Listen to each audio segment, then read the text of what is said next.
Hi everybody, Captain Al speaking with your training tips designed to help make you a better, more knowledgeable flight simmer, pilot, or aviation enthusiast.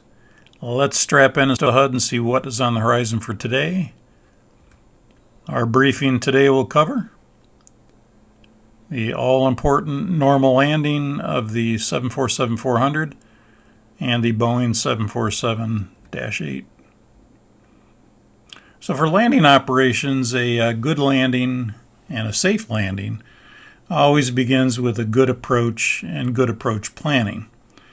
So an approach requires that you thoroughly brief it, that both crew members understand what's going to occur during the approach, what the minimums are, what the minimum sector altitudes are, what the plan of action is after you land as far as taxiing in goes, standard call-outs, the required visibility for the approach, what the minimums are, things like that. So a good approach begins before the approach actually starts. And then when you actually do the approach, whether it be an ILS or a non-precision approach, it has to be stable in pitch, power, and speed in order to continue the approach. An approach in IMC conditions or instrument meteorological conditions must be stable by 1,000 feet AGL. That's kind of what we call one of your gates for landing. If you're not stable at that point, you have to do something about it. An approach in VMC or visual meteorological conditions must be stable by 500 feet AGL.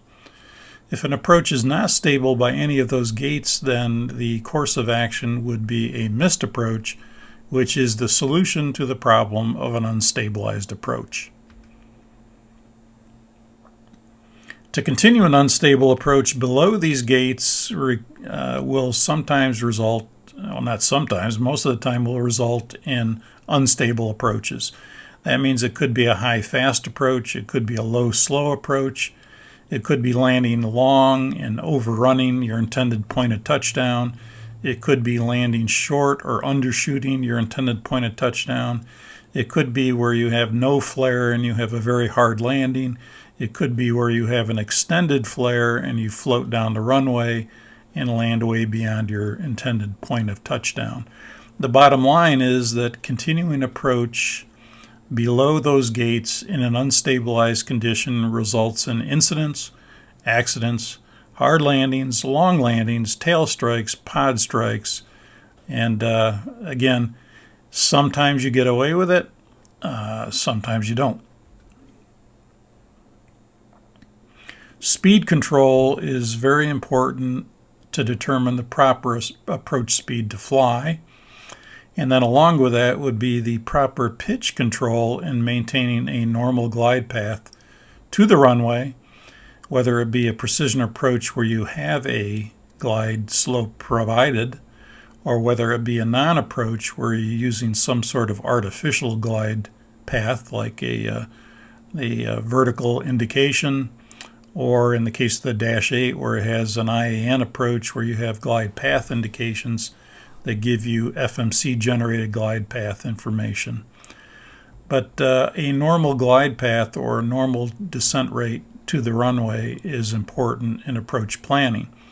Also, adjusting the thrust in order to adjust your power to maintain your speed is very important. So the pitch and power combination is really a dance between the two in order to arrive at a point where you're on the proper profile at the proper speed. And it's a matter of small adjustments in order to maintain the proper pitch and the proper speed all the way down to touchdown. There are autopilot approaches, there are manually flown approaches, and there's a combination of both. Most approaches are a combination of both. In some cases, we do autopilot approaches to auto lands. Typically, if the visibility is minimal and you're doing Category 2 or Category 3 operations, then it would be an autopilot approach to an auto landing. Most approaches, however, are done using the auto flight system, but then at some point you manually interject and disconnect and hand fly the airplane for the remainder of the approach to a successful landing. So probably more than often it's a combination of both autopilot flown as you approach the airport and you get on the approach, and then at some point you're taking over manually to fly the airplane to a manual landing. Most landings are manual landings by the crew. The approach speed for flaps 30. Flaps 30 is normally used for landing. You could use flaps 25 as well in the 747. If you're doing an auto land with the auto throttle, then the final approach speed would be VREF 30 plus 5 knots, and that would be kept in all wind conditions with the auto throttle engaged. If you plan to do a manual landing, then at some point you're going to want to go to manual thrust, and in that case the minimum speed would be VREF 30 plus 5, and the maximum speed with a wind additive could be up to VREF 30 plus 20 knots. The manual thrust speed additive is calculated by taking half the steady wind component plus all the gust factor and combining those two up to a 20 knot maximum added to VREF. The minimum, of course, would never be below VREF plus 5, and the maximum could be up to VREF plus 20 knots as a speed additive. An example of this would be if you're landing on runway 32 right and the winds are 320 at 12, gust 25, then the headwind component, we have a straight headwind component in this case, we don't have to interpolate. So the 320 at 12 knots, half the steady wind would be half of 12, which would be 6 knots, and that would be half the steady headwind component. And then we would add all the gust factor, 12 gust to 25. The total gust then would be 13 knots. 13 plus 12 equals 25. And so we'd add 13 to 6, and that would bring us up to a 19 knot additive that is added to VREF to give us our approach speed on final. So it is half the steady headwind. If you had a direct crosswind, there would be 0 headwind. You could add all the gust, but if there's no gust, then there would be no additive other than VREF plus 5. If you're at a 60 degree or 30 degree, then you'd have to interpolate, and there are rules of thumb and crosswind charts to give you the component, the headwind component, if the wind is off 30 degrees or 60 degrees from your present heading.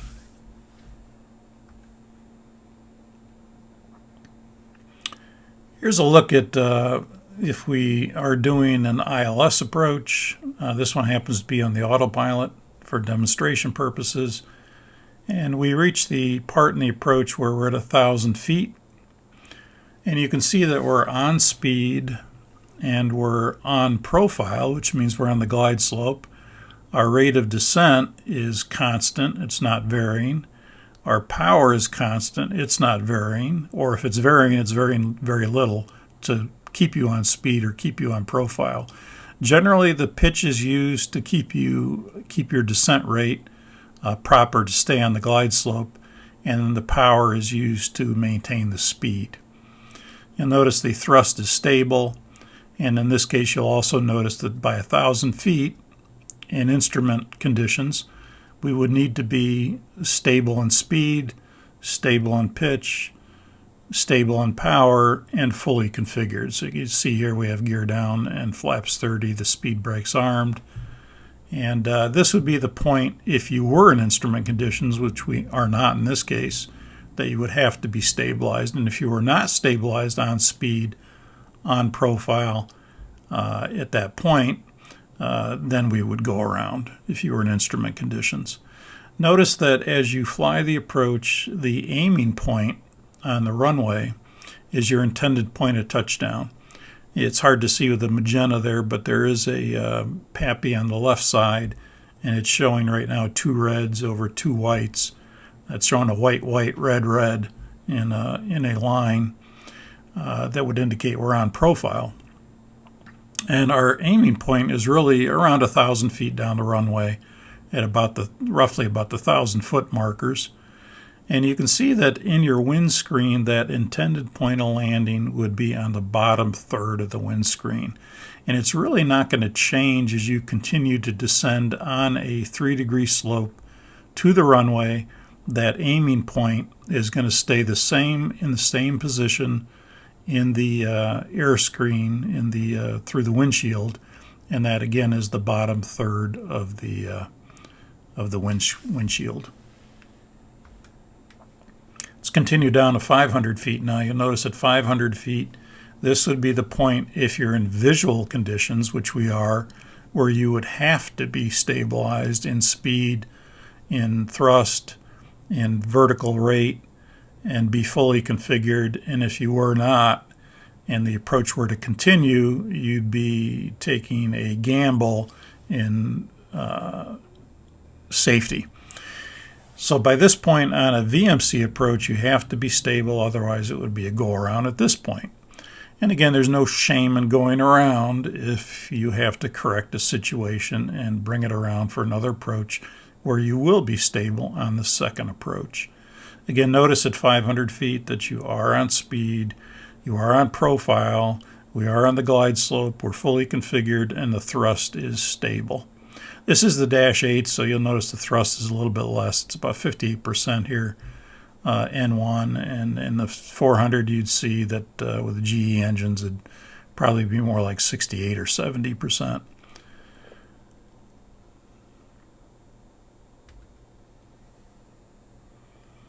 Here we are at 200 feet now, and notice again that the aim point really, other than the runway getting bigger, which it is as we get closer, the aim point is still around the same place, and that's the bottom third of the windscreen as we continue down at a normal profile.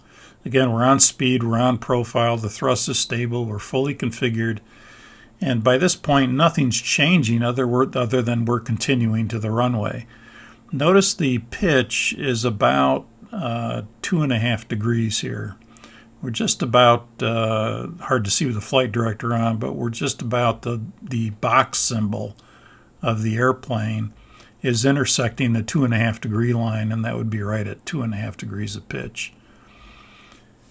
Let's continue the approach. Now we get down to 100 feet. And again, you'll notice we're still on profile, on speed, thrust is stable, we're fully configured. And the aim point is still at the same place it was, except the runway looks bigger because we're getting closer to it. Right around this point is where you have to start to transition your vision from that aim point down the runway to about the last third of the runway, because that's what you're going to have to do to judge your flare.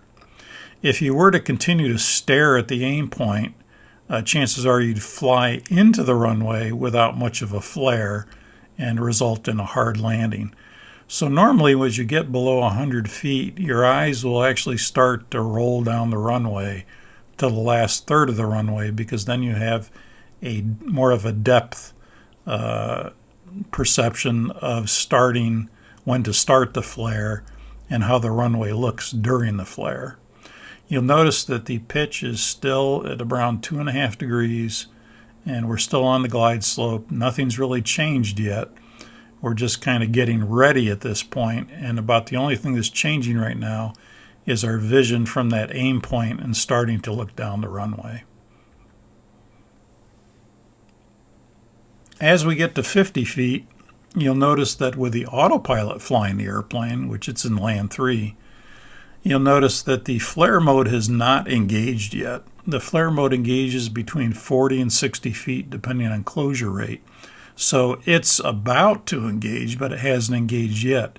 You'll notice that the pitch has gone up just slightly. It's gone about 3 degrees of pitch, and we've gone to just slightly high on the glide slope. The aim point, again, is in the bottom third of the windscreen, yet our vision is shifted down to the last third of the runway. Again, we're stable on speed, on profile, the thrust is stable, and we're fully configured. Notice the sink rate, again, is right around 750 to 800 feet a minute at this point. You'll notice the sink rate has increased just slightly. As the airplane, the question is, why is the airplane pitching up slightly? Well, at this point, you're starting to get into a little bit of ground effect. And that's the reason for the slight pitch up, because as that air cushions beneath the wings and the ground, there's a little bit of an upward cushion to that. And as a result, the pitch will start to increase just slightly, and the autopilot will start to correct for that.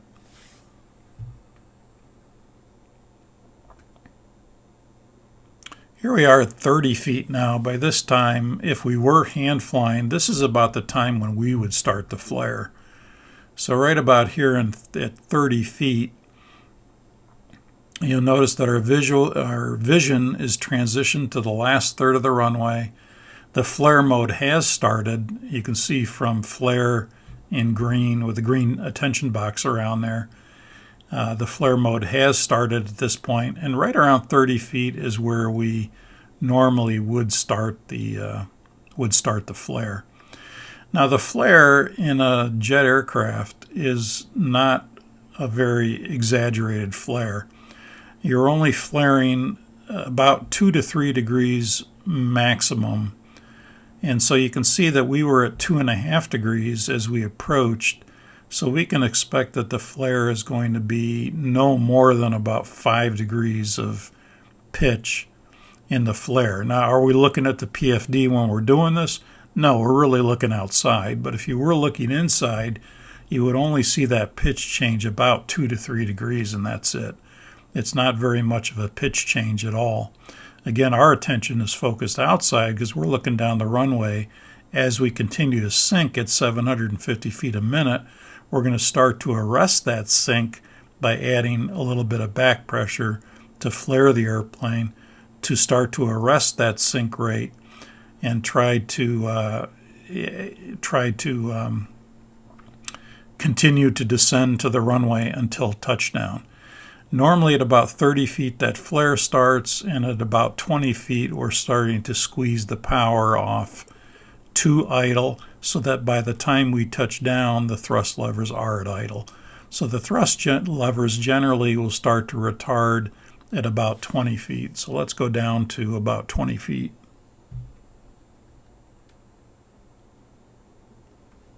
Oh, here we are a little bit lower than that. We're at 10 feet now. And you can see again that we're looking down the runway. We've started to add some back pressure. You notice the pitch is up around 4 degrees now. You notice the sink rate has started to decrease as we're continuing to start the flare. And again, nothing much has changed at this point other than we're looking outside and we are flaring the aircraft slightly to arrest that sink rate. Now, the other thing you're going to have in these jet aircraft some tones or call-outs. Most airlines, it's call-outs. Some airlines use the flare tones, but not many. So normally you're going to hear call-outs at 50, 40, 30, 20, 10, and then touchdown. These flare call-outs, or these call-outs, assist in the flare because by the cadence of the call, you can really tell how your sink rate is doing. You're not focusing on the PFD, you're not looking at the sink rate, you're not looking at the attitude on the PFD, you're looking outside. But by the cadence of those calls, 50, 40, 30, 20, 10, that would be a normal sink to the runway, and then you'll touch down. If you hear 50, 40, 30, 20, you're probably going to touch down your sink rate. You're not arresting your sink rate enough, and the call-outs are on top of one another, and it's probably going to be a firm landing. If you hear 50, 40, 30, 20, now you're probably floating. You're flaring too high and you're floating down the runway. So ideally, the cadence should sound just like it did the first time I did it: 50, 40, 30, 20, 10, touchdown.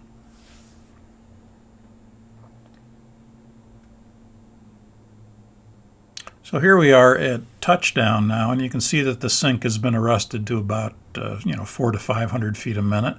We're not leveling off. We're just not sinking at 800 feet a minute now. Notice the pitch is up around 4.5 degrees of pitch, and that's normally where it's going to be, somewhere in that range, 4.5 to 5 degrees of pitch. If you get much above 5, you're probably trying to hold it off, and you run the risk of hitting the tail. So generally the pitch is changing from, around 2 to 2.5 up to about 5 or less. So the flare is actually about 2 to 3 degrees of pitch change. And at this point, as we touch down, the thrust levers will be at idle.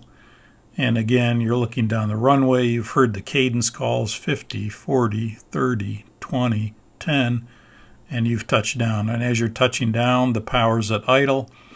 The mains will contact the runway. We add just a little bit of pressure to stop the nose from coming down. We don't want to add pressure, but we don't want to slam the nose wheel to the ground either. We just want it to come down naturally. So there's a little feel there for allowing the nose gear to itself come down and contact the runway. It usually requires just a slight back pressure to prevent it from just falling to the runway. And then at that point, once the nose gear contacts the runway, then we would go into reverse and then roll down the runway until we're at our taxi speed. And as we transit through 60 knots, then we could start to bring the reversers out to be at idle by taxi speed. Some airlines use 80 knots and 60 knots. They want to come out at 80 and be stowed by 60. Other airlines like Boeing will say to come out by 60 to be out of reverse by taxi speed. Some airlines will believe to keep more of a speed to reduce any kind of FOD ingestion into the engine, so they'll come out a little bit sooner at 60 knots. Of course, if the auto brakes are on, they're going to assist you in stopping unless you manually take over and go to manual braking. And again, some people usually do that at some point, go to manual braking and take over and bring the airplane to a slow taxi speed or to a stop, depending on what ATC wants you to do. Let's go over to the virtual simulator and look at the landing in practice. Okay, we're in the virtual simulator in the Dash 8. We're about 5 miles from the final approach fix on an ILS approach. We're at flaps 5. And for this approach, we're going to do a flight director off auto land. And we'll go to flaps 10 at this time. And we'll set our speed.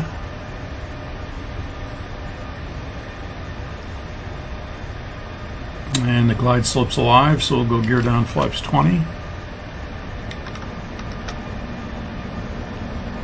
And we'll arm the speed brakes. And we'll set our speed.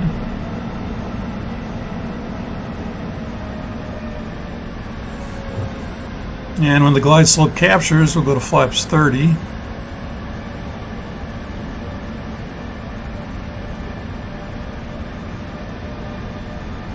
There's glide slope capture. We'll go to flaps 30 and set our speed at rough plus 5.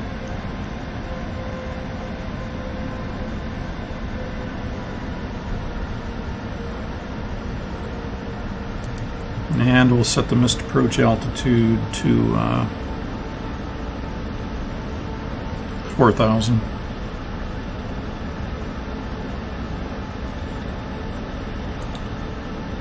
And we'll do the landing checklist.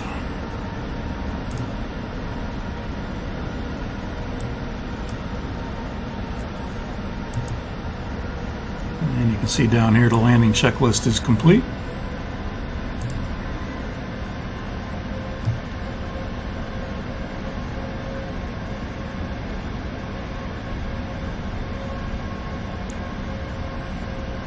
Now we'll go ahead and look outside. We're at 1,000 feet. 1,000. And again, just like in the ground school, kind of take a look at this. Our intended point of touchdown is, you can see the PAPI on the left We've got red over white. You can see the markings on the runway. That's the first 3,000 feet of the runway. Our aim point is just about a beam where the pappies are, which is around the 1,000-foot marker. So where the pointer is right there would be our aim point. You can see where that falls in the windscreen. It's at the bottom third of the windscreen. At 1,000 feet, we are on speed, we're on profile, we're fully configured, the landing checklist is complete, the missed approach altitude is set, and we'll continue for the landing and watch again in real time how the autopilot lands the airplane and how it the auto throttle sets the power. Right now we're at about we'll see where the power stabilizes. We're at the 715,000 pounds mid-range weight, so it's going to be around 50, probably around 58% N1 in the Dash 8. Notice how the aim point is not, I'll show you with my pointer, it's not really changing. It's staying the same in the windscreen as we get closer and closer. We're at 500 feet, this is where we'd have to be stabilized for VMC conditions. 1,000 feet for IMC conditions.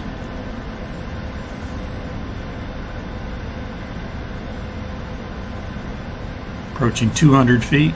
Notice again the aim point is right in this area.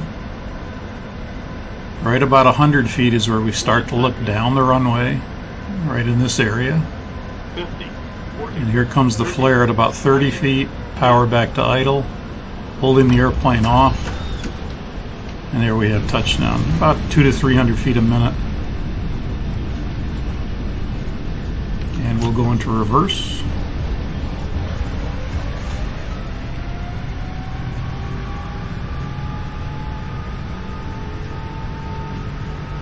$80 knots, and here's 60 knots. And we'll let the airplane come to a stop.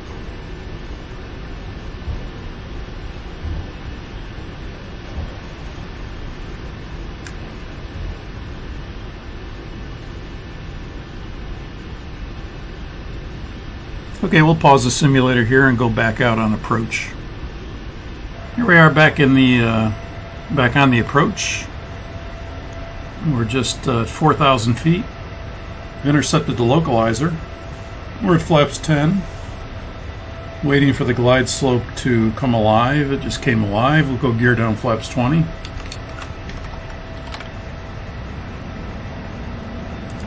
We'll arm the speed brake. And we'll set our speed for flaps 20.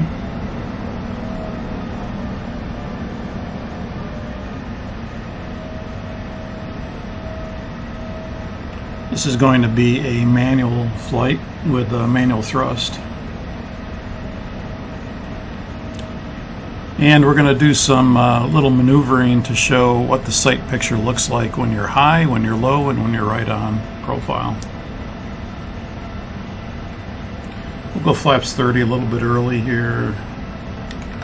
Normally it's a glide slope capture. We'll go gear down. We'll go flap 30 now. We'll set our speed. We're rough +5.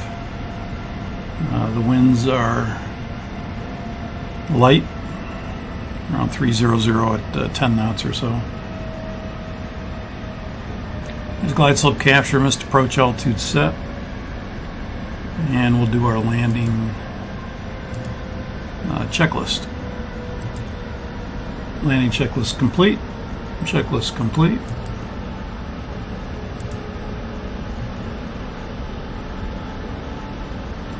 And we'll go outside and see the runway out there.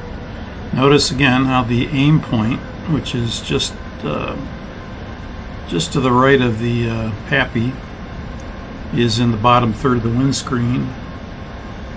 We'll go ahead and disconnect the auto throttle. We'll go ahead and disconnect the autopilot.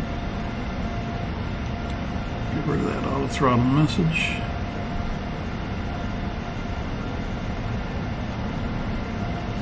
And I'm just going to stay here and let the airplane get high. You notice I haven't pitched down to get the glide slope. And notice how we're in the bottom, we're below the bottom third of the windscreen now. And sure enough, the glide slope, we're going high. And you can see our aim point is at the bottom of the windscreen, below the bottom third. Let's go down now. Let's pitch down. We'll get back on profile.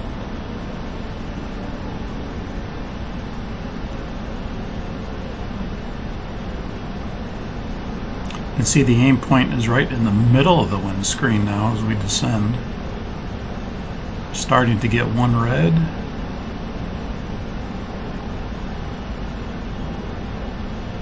Starting to get two reds, two red, two whites. Now I'm going to let us keep that aim point in the middle of the windscreen. And you'll see when we do that that we're going to get low. Again, it should be in the bottom third, and it's not. If we keep it in the pretty much in the middle of the windscreen, we're going to end up landing short. Light slope 500. Now I'll go ahead and correct. Light slope. Light slope.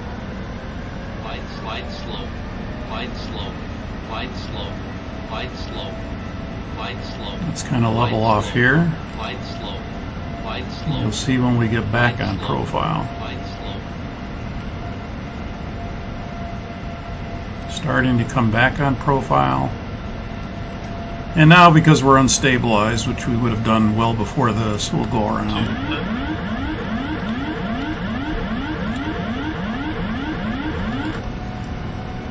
We'll push the toggle switch, go around thrust. Flaps 20. There's a positive rate, gear up.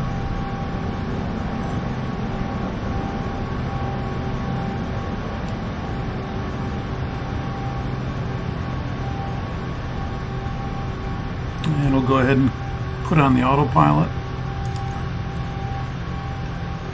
And we're in LNAV. Auto LNAV happens in the 747-8. It happened above 200 feet with the autopilot engaged. It automatically went into LNAV. We're above 1,000 feet, so we can go to VNAV now or flight level change. We'll choose VNAV. In this case, we're going to accelerate. For flap retraction, we'll match our heading bug to go to Batum to hold. And we'll go to flap 10. We're not getting the flap 10 indication, which is a PMDG problem sometimes. Not all the time, but sometimes. Comes flaps 5.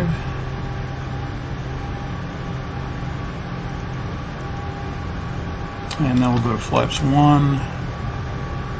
And we'll go to flight level change just to not overshoot the altitude. That's another problem. When you stay in VNAV, it overshoots by 300 feet and then comes back down to the altitude. So we'll stay at flaps 1 speed.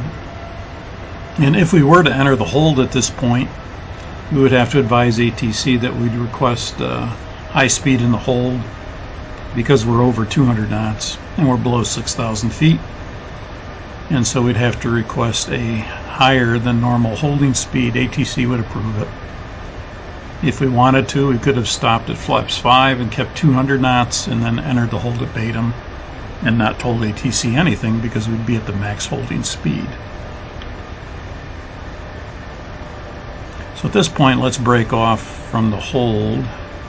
We'll go to heading select.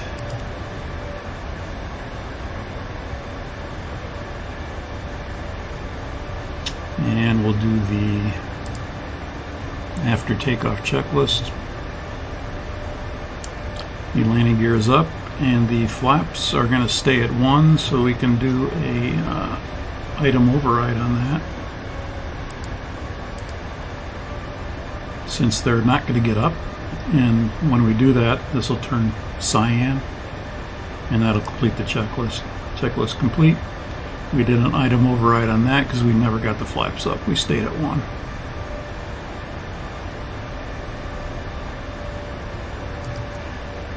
Let's put back in the ILS approach. Runway 32 right. We'll extend the line into the Buggy, whatever that is. 326 is the course. That's the one we want. In fact, we could even intercept leg to Pelly. 326, and we'll go down to 3000. Check our nav-rad page. Everything's good there. Check the inlet ref page. We'll put back in flaps 30 for landing. So we went depth bar, legs, nav-rad, and net ref. It's visual conditions, so we won't set any minimums. And we'll go down to 3,000 feet.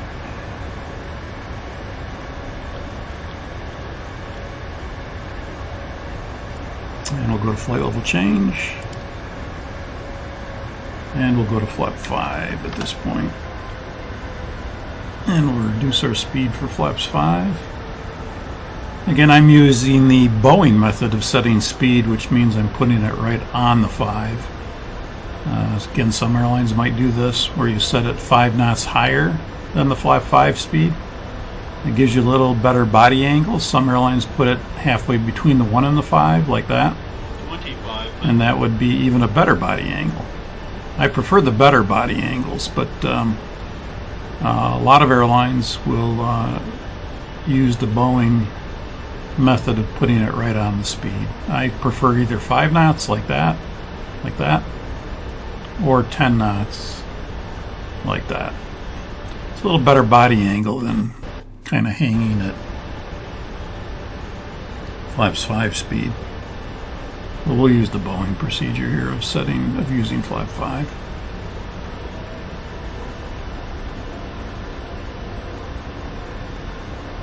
Let's go ahead and do the descent checklist. We'll check recall. There's no messages that showed up there. We'll go ahead and check that off. Notes would be right here. There are no notes. Auto brake, we've still got 2. Landing data, VREF 30 is 155 and minimums are not set. It's a visual approach. Backed up with the ILS. An approach briefing, we've done that, we've completed that.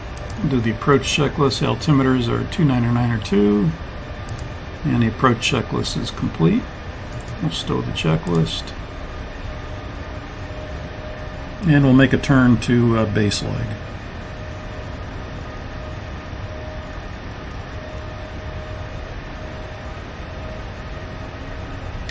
We'll go to flaps 10 and set our flap 10 speed.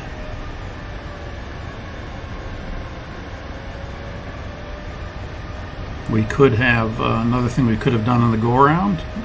Some people, I like to do this. If I went around, I would check that the speed brakes are down. So generally I would take that and put the speed brake lever in the down position. That'll get the all I had to do is push it with my hand down, and then it will say there'll be no more arm message there. That's just a habit pattern. When you go around, sometimes your hand will just come down here and push the speed brake lever down and not keep it armed as you make a circuit back.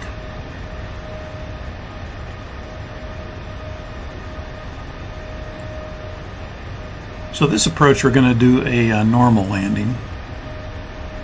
Now, the one thing you don't have in the simulation of these desktop models is you really don't have the control feel that you would get in an airplane or in the real simulator. There's no control pressures. There's no, feeling opposite where you have to push forward or back where you have to pull back and then you have to trim. There's not a lot of control feel when you're flying these desktop simulators. And that's a little bit of a disadvantage because you really don't get the feel for what it feels like on landing.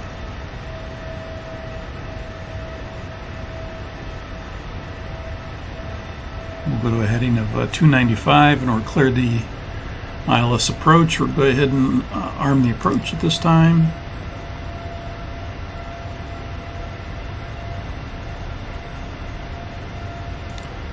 And then as the localizer captures, the heading bug will slew automatically to the front course.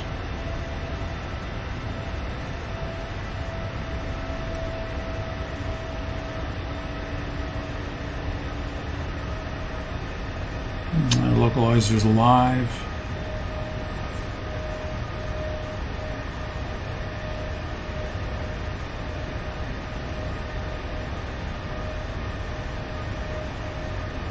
And the localizer's captured.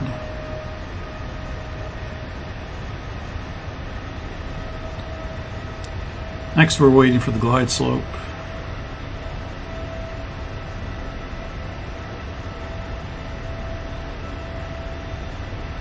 Notice the go-around mode is armed. Normally that's going to be armed anytime the flaps are out of up. The go-around mode will arm. So if you push toga, any toga switch right now on the forward side of the thrust levers, or whatever button does that for you, that would activate the go-around mode. And we'd get toga like we did the last time. So glide slope's alive. We'll go gear down, flaps 20. And we'll set the speed.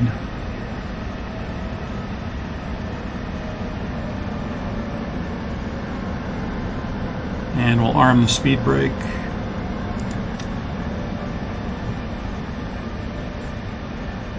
And normally at glide slope capture we go flaps 30. We're going to do it a little bit early.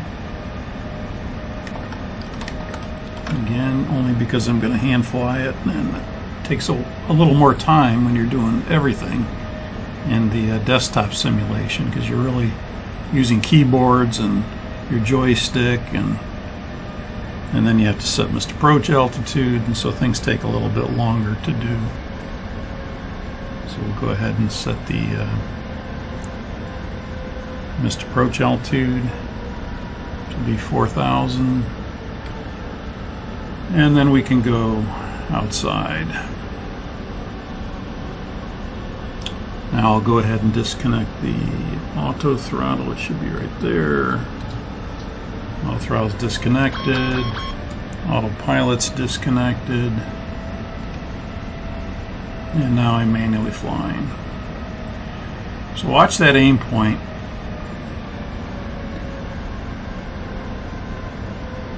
And it'll stay in the bottom third of the windscreen.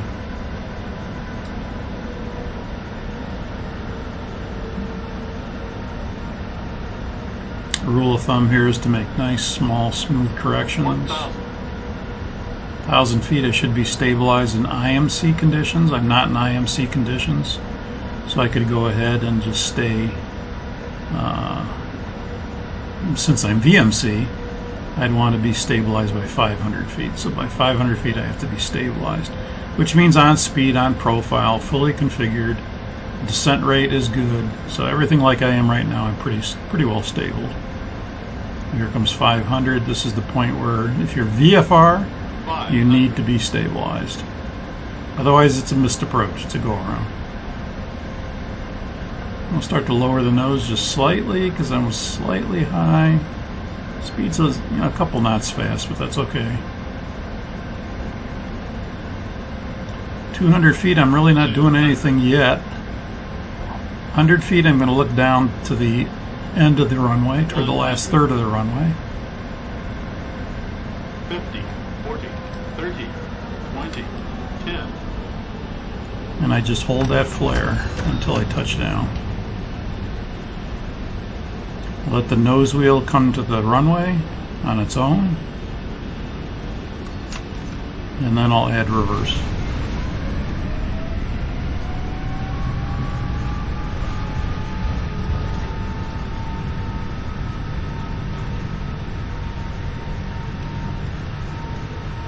There's 60 knots. I'll come out of reverse. And then I'll let the airplane stop straight ahead.